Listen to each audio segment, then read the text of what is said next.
జలరాశులన్నీ ఏకరాశిగా నిలిచిపోయనే నీ జనుల ఎదుట.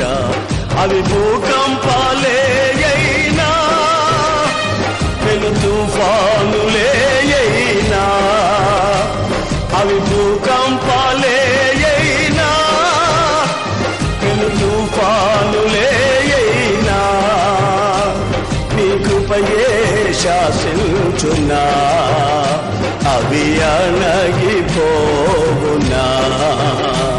నీ కృపయే శాసించునా అవి అణగిపోవునా. నీ కృప నాకు చాలును, నీ కృప లేనిదే నే బ్రతుకలేను. నీ కృప నాకు చాలును, నీ కృప లేనిదే